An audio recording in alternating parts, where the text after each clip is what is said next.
chicos, es un gusto estar acá nuevamente con ustedes.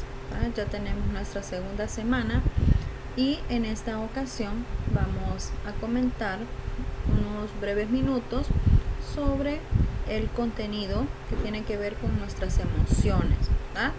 La frase dice que un amigo es la mitad del alma de una persona. ¿A qué hace referencia esto? Pues que nosotros debemos de tomar muy en cuenta que las amistades son aquellas personas que están a nuestro lado. Cuando decimos el alma, pues usted ya sabe que es una parte interna, ¿verdad? Que está dentro de nosotros, valga la redundancia con las palabras, pero que sabemos muy bien con quién contar, hacia quién dirigirnos cuando le necesitamos, o también podemos ver de qué manera ayudamos. Esa otra mitad que tenemos, hay que valorarla, hay que cuidarla, hay que estar muy pendiente de todo lo que tiene que ver con nuestra parte interior. Porque si yo digo que un amigo es la mitad del alma de una persona, pues es porque lo considero de esa manera. No es solamente porque de palabras yo diga que tengo ese lazo de amistad, ese lazo de relación con una persona a la cual yo considero mi amiga.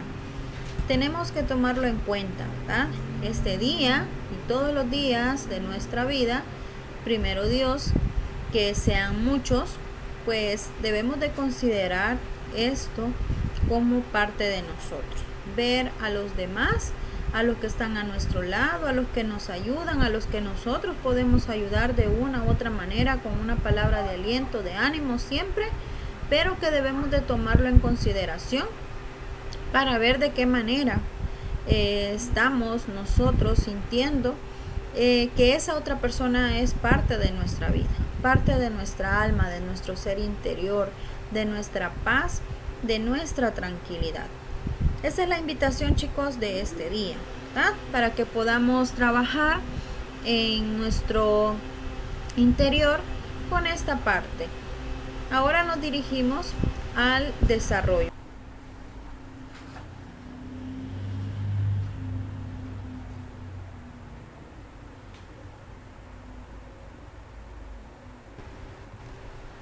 El tema que tiene que ver con el renacimiento. Ya la clase pasada habíamos dado una introducción, ¿verdad? A él. Les presento la agenda que corresponde a esta clase, en la cual vamos a iniciar, como todas las clases, con nuestro indicador de logro. En él, pues, vamos nosotros a comentar qué es lo que esperamos, ¿verdad? Luego, el desarrollo de la clase, la conclusión, ya con la consolidación de conocimientos, y la sesión de preguntas y respuestas. El indicador de logros para esta clase es que usted pueda conocer sobre el Renacimiento, el contexto histórico del Renacimiento. ¿Quiénes fueron los máximos exponentes? Vamos a ir uno por uno. Y luego las características renacentistas también y cómo se ven aplicadas en las obras literarias.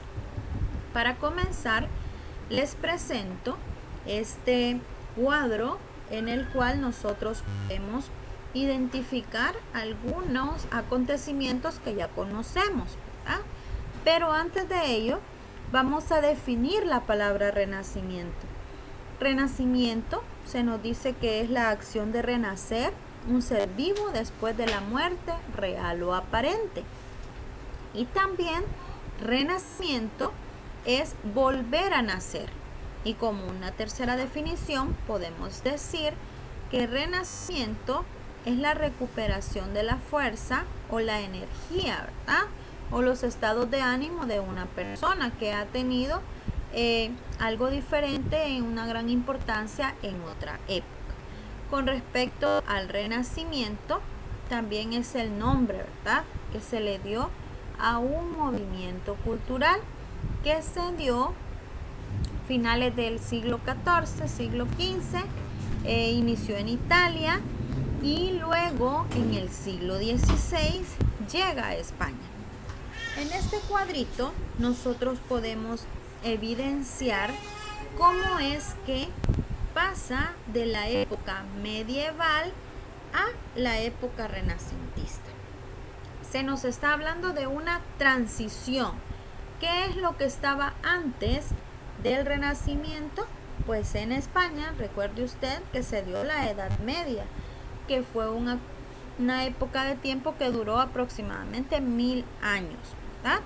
Y pone fin a la Edad Media este acontecimiento, el Renacimiento. Dentro de esta transición vamos a ver nosotros que hay algunos aspectos que se han ido estudiando en la literatura, como el individualismo.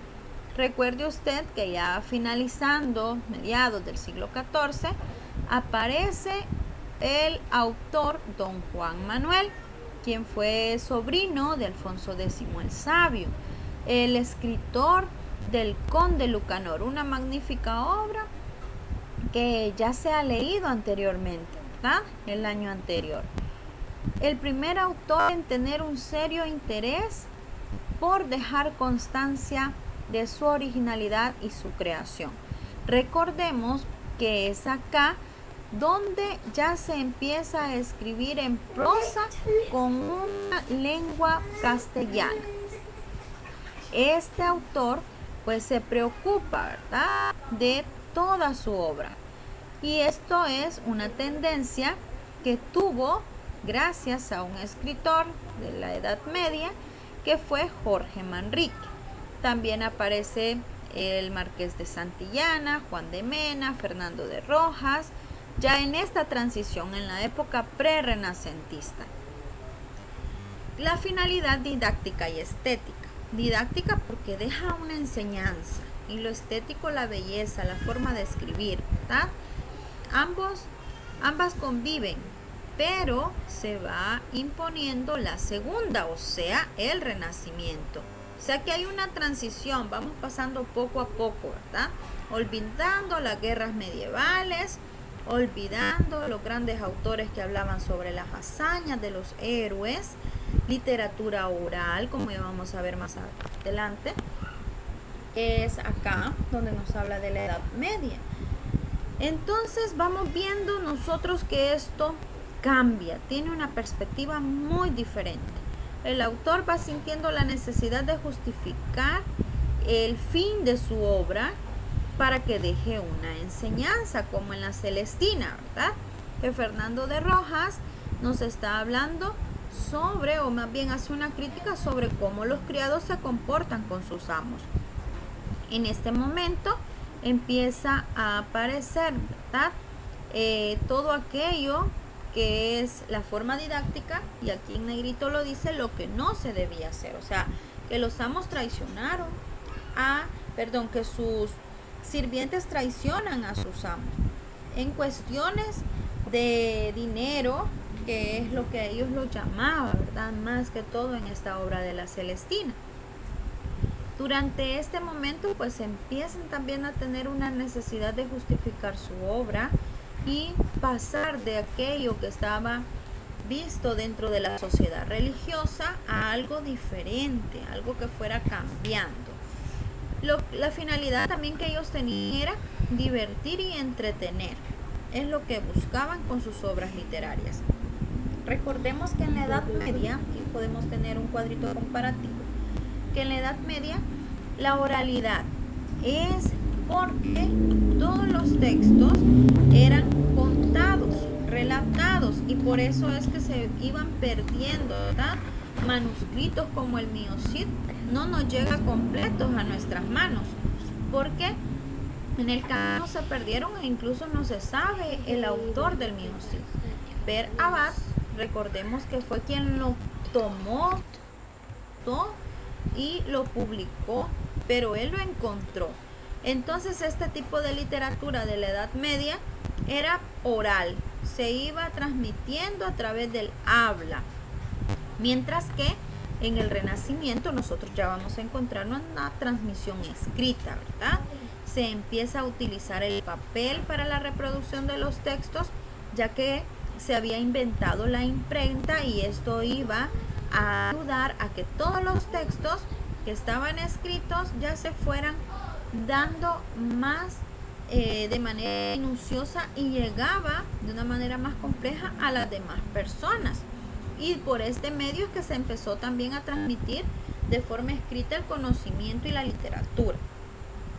En la Edad Media nosotros vemos que hay una creación colectiva. ¿Qué quiere decir esto? O sea, que era parte anónima, ¿verdad? No se sabía quiénes eran los autores de los textos. Usted recuerda que los juglares iban a las guerras, luego regresaban y empezaban a contar al pueblo, a las ciudades, a los castillos, qué es lo que ellos habían visto. Se hacían acompañar de instrumentos musicales. Entonces, lo que ellos relataban lo iban promulgando, pero no se sabía después el autor de quién es el que había contado tal historia. Mientras que en el Renacimiento ya vamos viendo nombres de artistas, nombres de personas, ¿verdad? A partir ya de la época prerrenacentista, en esta transición empiezan a aparecer. Y vamos viendo que se protege la propiedad intelectual, los derechos de autor. En la Edad Media, ¿cuál era la finalidad didáctica? El fin era enseñar una lección, oiga bien, religiosa, moral o histórico-social. Principalmente religiosa, porque el centro de todo era Dios, ¿verdad? Y lo que conllevaba a la Iglesia Católica. Luego en la parte moral, porque tenía que ver mucho los valores, las personas de buen comportamiento, la honra, ¿verdad? Como vemos en el Mío Cid, que él tenía que recuperar su honra, no solo porque lo acusaron de robo, él se iba a quedar hasta ahí nomás, no. Los valores morales fueron muy importantes. Y también dejar plasmado a través de la historia lo que acontecía en el momento. En el Renacimiento vamos viendo más una finalidad estética, porque la obra comienza a tener un valor en sí misma. Y esto quiere decir que la obra es valorada en su forma, en cómo se ha hecho, por qué se ha hecho, para qué, ¿tá? Y esto se va a transmitir a los demás. En la Edad Media, la forma de escribir era la utilización de los versos. Prácticamente, ¿verdad? En mucho tiempo, el verso, el conteo de las sílabas, el tipo de rima que utilizaban, todo esto en la literatura se iba a componer de verso. La prosa carecía de una tradición prestigiosa en este momento. En el Renacimiento empiezan autores a utilizar, así como lo hizo don Juan Manuel con El origen de la prosa, a utilizar la prosa en sus textos.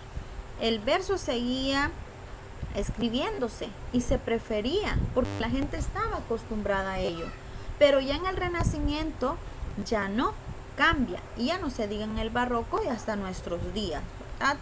Que la prosa es uno de las formas de escribir de los autores y que el público lector más prefiere. Acá tenemos un preámbulo de cómo vamos a encontrar nosotros la literatura, ¿verdad? ¿Para qué nos va a servir esto? Pues para poder contextualizar según el contexto histórico. ¿Qué estaba pasando en España en ese momento? Ya vimos la parte literaria y la transición entre Edad Media a Renacimiento. Vamos a ver el contexto histórico. El Renacimiento se va introduciendo en España en el siglo XVI. En este periodo, ¿quiénes estaban a la cabeza? Pues Carlos I y Felipe II. Y dentro de ello vamos viendo nosotros que se dan, ¿verdad?, algunas características que tenían estos reinados. La brevedad, solo el siglo XVI. Su indefinición, ya que se superponen los nuevos modelos italianos, de las tradiciones peninsulares. Petrarca, ¿verdad?, muy famoso, lo imitan a los grandes pensadores. El carácter contradictorio entre las ideas humanistas y las del catolicismo peninsular. Estaba muy plasmado cuando nace este otro movimiento que es el humanismo. Dentro de ello vamos viendo nosotros que el arte se va a poner al servicio de la monarquía y se sirve de él para transmitir una idea del imperio, desde el punto de vista civil como religioso. Ya ven, no es solo religioso, ahora ya es civil y religioso. El Palacio de Carlos I en la Alhambra y el Escorial de Felipe II son ejemplos de arquitectura que hasta nuestros siglos todavía se sigue estudiando. Y las artes pues van a tener un gran papel importante dentro de este movimiento. Durante la época renacentista encontramos que se va viendo ya también como un movimiento, ¿verdad?, que pone fin a la Edad Media. Recordemos que se inició en Italia y se difunde a partir de ahí en toda Europa. Y en España el Renacimiento se desarrolló durante el siglo XVI, teniendo un gran fuerte impulso, gracias a la llegada de numerosos artistas y humanistas italianos, lo que les comentaba, ¿verdad?, que se toman muy en cuenta estas figuras dentro de la literatura ya. En su separata usted va a encontrar lo siguiente, ¿verdad?, que es lo que les presento a continuación. Si usted tiene su separata, la puede ir teniendo ahí en su manita. El Renacimiento es un movimiento cultural.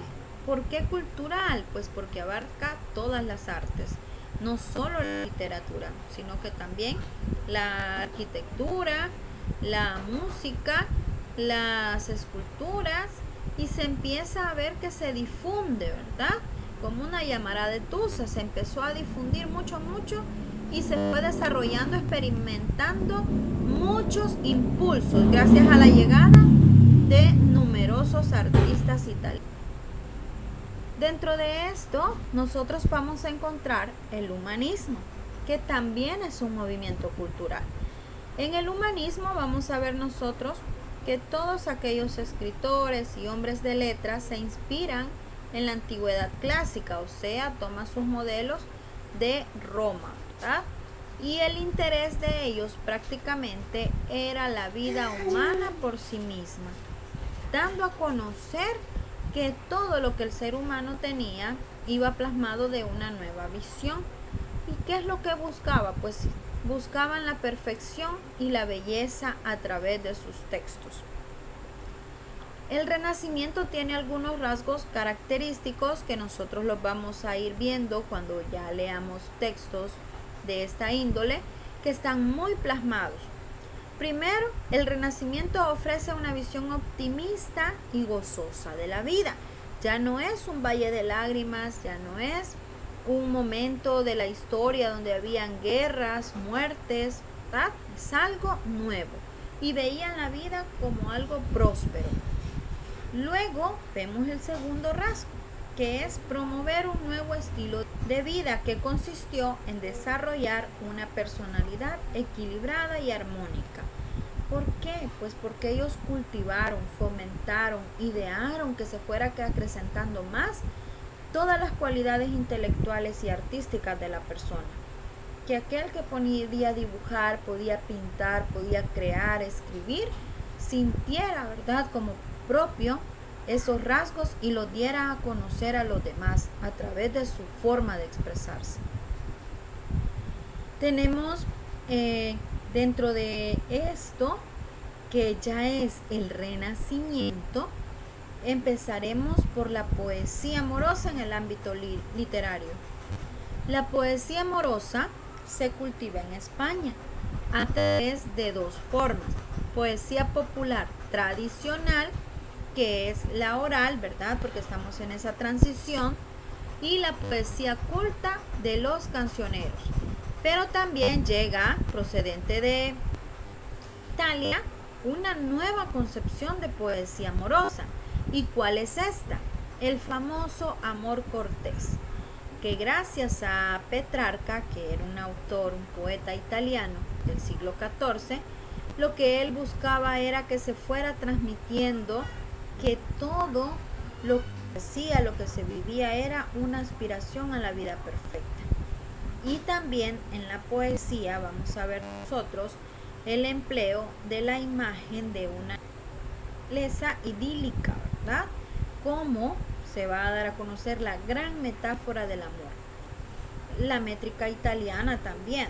Los textos, cuando se escriben en versos, vamos a considerarlos en decasílabos por excelencia, porque se sigue, ¿verdad?, con la métrica italiana. Y luego vamos a ver que en la poesía amorosa se tocan más nuevos.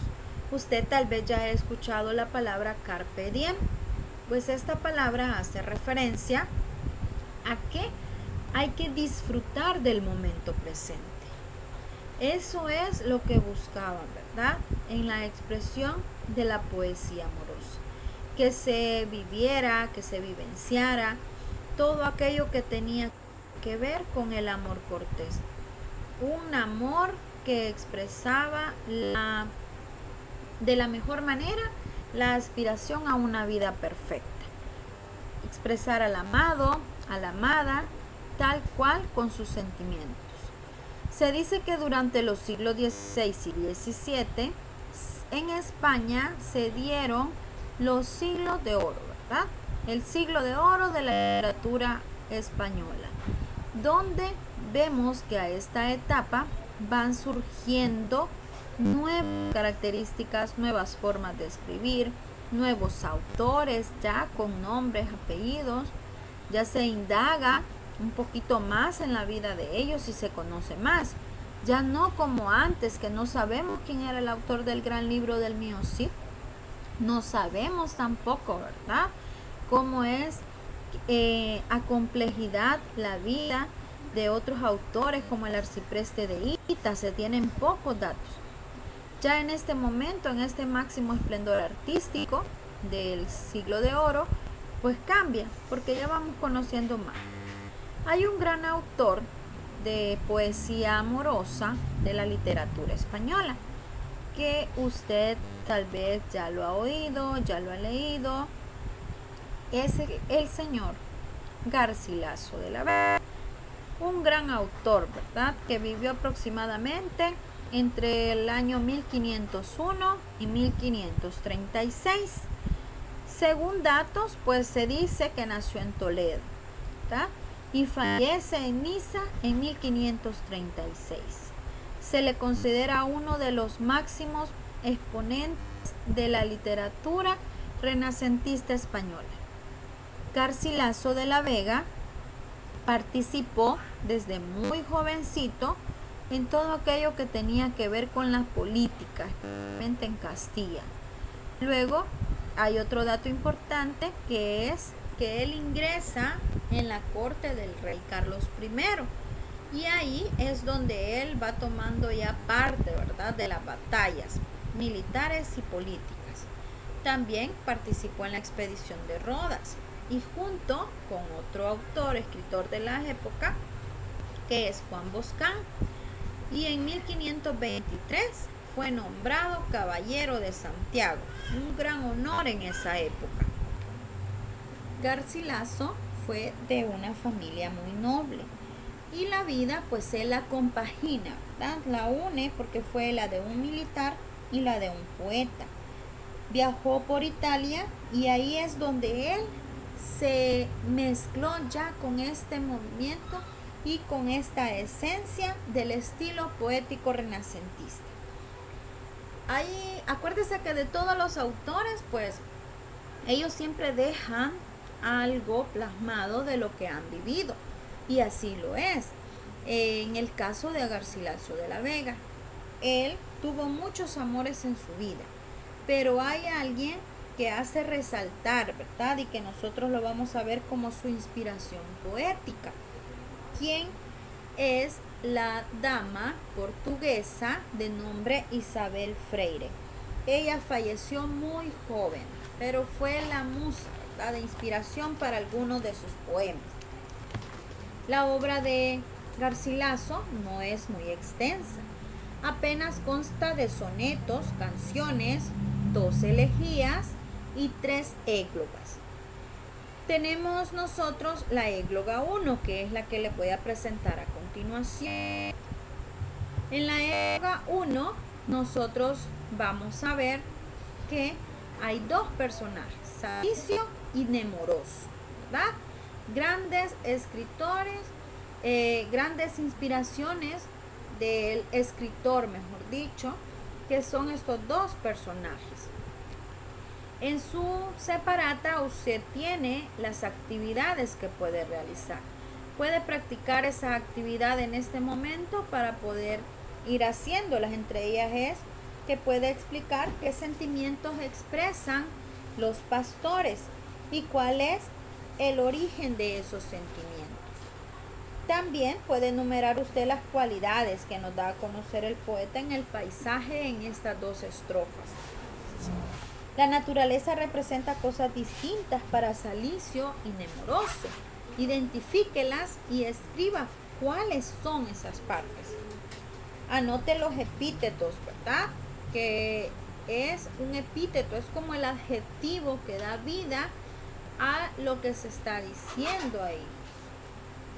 Que acompañan a los elementos de la naturaleza que se menciona, ¿verdad? Como verde, hierba. Luego anote las personificaciones que encuentre en la segunda estrofa. Si usted se fija, ahí dice árboles que os estáis mirando en ellas.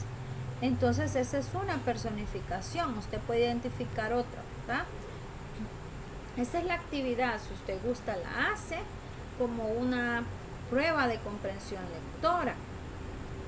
Y luego tenemos acá Salicio y Nemoroso, ¿verdad? La égloga 1 es el poema más representativo de Garcilaso. Dentro de este texto nos expresa a través de estas dos estrofas cómo es que dos pastores relatan lo que están pasando en su vida amorosa. Por un lado, Salicio nos está dando a conocer que ha sido abandonada por una pastora. Esta pastora recibe el nombre de Galatea, ¿verdad? Y Nemoroso, por otro lado, está hablándonos de lo que él ha sufrido por la muerte de su gran amor, que es Elisa. Y aquí vemos en este último caso cómo es que ha querido dar a conocer Garcilaso de la Vega la muerte de su amada Isabel Freire. Él se identifica en este texto con Nemoroso. Entonces nosotros podemos ver que el amor en este fragmento de la égloga 1 nos da a conocer una experiencia melancólica y dolorosa del amor. Por un lado está aquel que ama, que tiene a su amada, pero que en un momento pues lo abandona y sufre, ¿verdad? Y por el otro lado al que ha perdido su amor porque se le ha muerto, se le ha ido y él sabe que no regresará. Entonces por este lado, ¿verdad? Vamos viendo cómo es que los autores renacentistas nos van a expresar este tipo de amor. Una poesía amorosa que toma en cuenta los sentimientos de las personas, de quien lo expresa, de quien lo siente, de quien en verdad lo ha vivido. Entonces podemos ver cómo es la simbología también del modelo de enamorados que nos da a conocer los textos y que la época renacentista nos va a seguir dando. Dentro de estos textos pues hay un amor, ¿verdad?, placentero, pero también, si usted se fija, resalta todo aquello que tenga que ver con la naturaleza, con esa vida que tiene que tener paz y tranquilidad, ¿verdad? Cuando dice, porque no hallaba sino memorias llenas de alegría, a pesar de la muerte, a pesar del dolor, pues se sigue llenando Nemoroso de ese sentimiento y ve pasar todo aquello, pero que en un futuro él sabe que esto va a pasar. Tenemos acá, ¿verdad?, un ejemplo de cómo es la poesía amorosa. En la próxima clase vamos a hablar ya de la poesía religiosa de la época renacentista. Recordemos, chicos, que hay algunas características de la literatura renacentista y que no se nos deben de olvidar, porque lo vamos a ver plasmado en cada uno de los textos. La literatura española experimenta una renovación, ya decíamos, ¿verdad?, ese cambio, esa postura que se tenía de la Edad Media, cambió rotundamente la visión.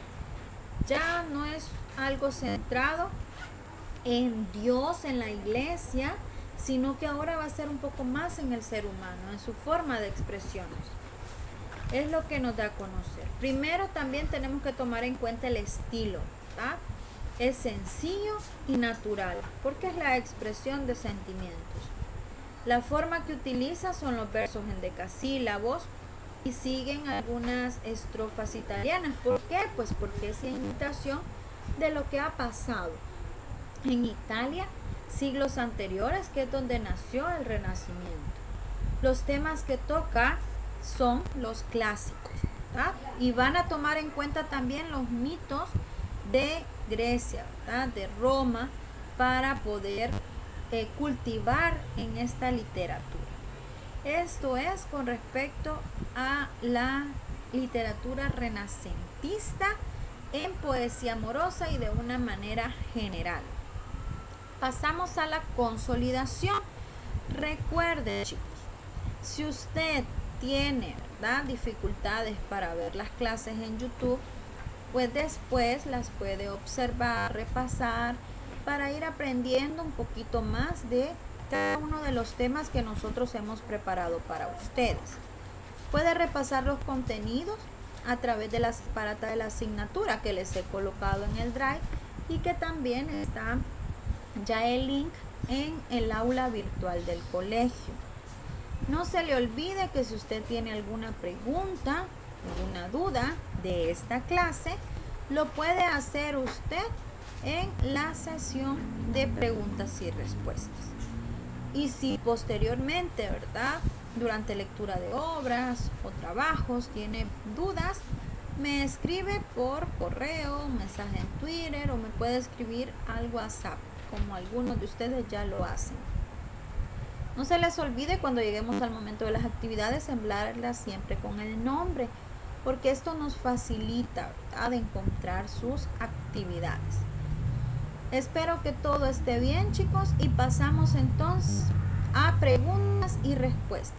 Éxitos, se cuidan un montón.